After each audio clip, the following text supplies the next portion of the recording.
Salut everyone, je crois qu'on avait fait un peu de pause parce que j'étais un peu trop occupé. Je voulais un peu revenir pour vous faire comprendre combien nous sommes en train de progresser, nous sommes en train de progresser petit à petit dans notre grand thème sur comprendre le portrait historique et prophétique de la vie de Jésus.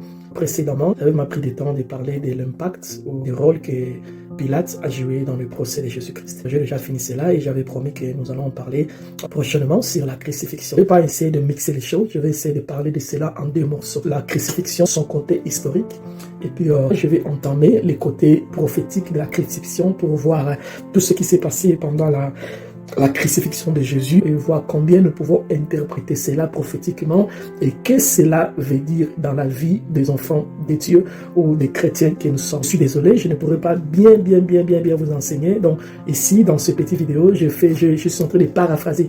Vous savez que je suis un enseignant, je parle beaucoup, je parle vraiment beaucoup. Donc si je ne vais pas aussi faire des vidéos des 1 heure du temps, en train d'expliquer, des 2 heures du temps. En fait, ça, c'est juste en train de condenser les informations, de les paraphraser pour que vous compreniez les nécessaires et ce qui est important. Si vous voulez comprendre plus ou avoir plus, je vous encourage toujours de vous connecter dans notre website parce que tous les enseignements sont postés là-bas sous forme de iBook, donc de books numériques. Là, vous allez peut-être connaître plus et apprendre plus en ce qui concerne ces grands thèmes que nous sommes en train de développer. Nous allons continuer à les développer peut-être jusqu'à la fin de cette année. Voilà, parce que c'est vraiment très vaste, c'est très costaud, très costaud. Donc, merci beaucoup pour votre patience. Donc là, nous sommes en train de parler sur la crucifixion.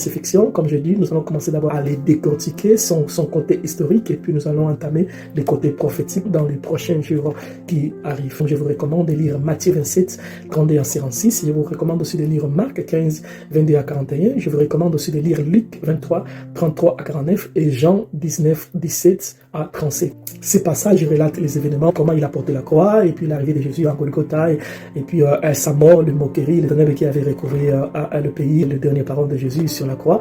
Donc tout cela, vous allez le trouver dans ce verset-là que je vous ai donné. Nous allons lire Matthieu 27, 31 à 33. La Bible dit ceci: après s'être moqué de lui, ils ôtèrent le manteau, lui remirent ses vêtements et le menèrent pour les crucifier. Et comme je dis toujours, l'enseignant, il répond aux questions.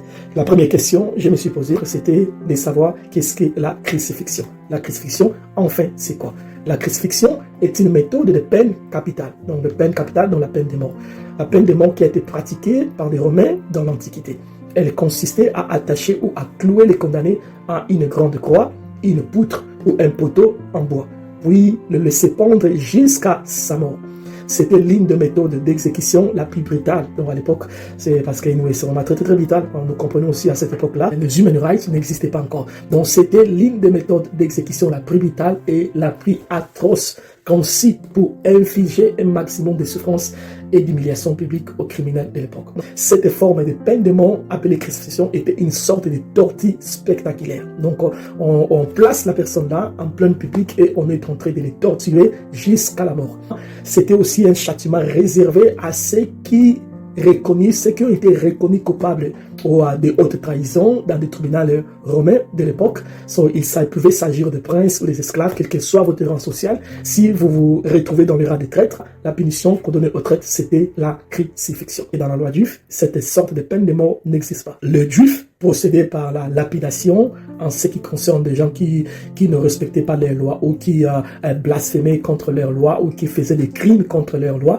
Le juif le punissait ou le tuait par la méthode que nous appelons la lapidation. Donc, dans la loi juive, la crucifixion n'existe pas. Donc, en réalité, Jésus étant juif ne devait pas être crucifié, mais Jésus a été crucifié parce que l'affaire a été amenée dans le tribunal romain. Il a été jugé selon les lois juives et a été trouvé non guilty selon leurs lois et on amène l'affaire chez les Romains et là, on est trouvé guilty par défaut, raison pour laquelle Jésus a été crucifié. Mais, traditionnellement, Jésus ne devait pas être crucifié, mais il a été crucifié parce que le dossier était parti dans les tribunaux romains et c'est là où on a décidé pour que Jésus soit crucifié. Donc, la peine de mort appelée crucifixion, c'est une sorte de mort qui a été imposée par les Romains dans le territoire juif. Parce qu'à cette époque-là, nous comprenons, ils étaient sous la domination romaine. Cependant, la loi juive ne prévoyait la lapidation en cas de condamnation à mort. Si quelqu'un est condamné à mort selon les lois juives, il devait être lapidé. Mais parce que Jésus n'a pas été trouvé coupable dans le tribunal juif, Sanhédrin, donc l'affaire a été amenée et transférée chez Pilate. Et c'est là où les Romains ont tracé. Et à la fin, ils ont crucifié Jésus. Voilà pourquoi Jésus a été crucifié. La crucifixion était donc une punition acceptée par la foi religieuse et politique. Ce n'était pas seulement devenu un problème politique, c'était aussi devenu un problème religieux, parce que les deux parties, que ce soit les religieux et les politiques, s'étaient mis d'accord pour que le criminel de l'Empire soit crucifié. Donc, nous pouvons dire que la crucifixion était une punition acceptée à la fois religieuse et politique par les autorités romaines et juifs qui partageaient la gestion des affaires des provinces de Judée. Les deux parties s'étaient entendues pour punir ainsi le criminel de l'Empire. Ainsi, nous voyons aussi Jésus fut également crucifié.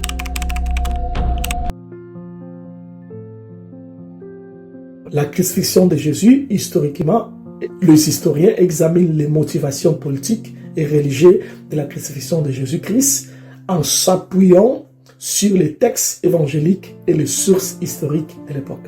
En résumé, selon l'histoire, la crucifixion de Jésus fut un événement complexe. Probablement, selon les historiens, probablement les résultats des tensions, des conflits politiques, sociaux et religieux dont les implications sont au cœur de la foi chrétienne.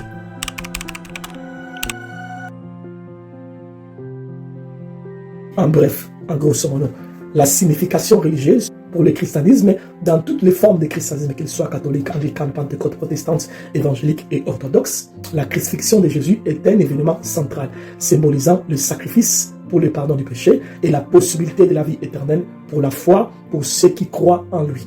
Donc, pour tous ceux qui croient en Jésus-Christ, la crucifixion de Jésus, c'est un événement par lequel la porte du ciel a été ouverte pour que tout le monde entre et reçoivent la vie éternelle en Jésus-Christ. Dans le christianisme, nous croyons également que cet acte apporte le salut au monde perdu et expie le péché originel de l'élimination créée par Adam et Ève. Donc, par l'acte de crucifixion de Jésus-Christ, le péché d'Adam et Ève a été expié.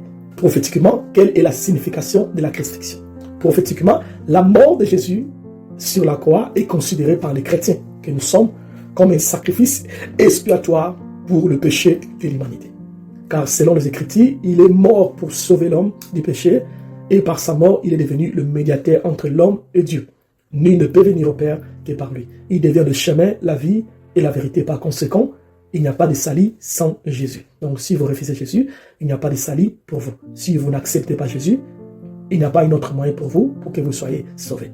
Il est mort pour nous réconcilier avec notre Créateur. Parce que nous, l'humanité a été séparée, divisée avec notre Créateur. Donc par la mort de Jésus-Christ, nous sommes réconciliés. C'est par sa mort que nous avons été sauvés et par ses blessures que nous avons été guéris, comme dit la parole.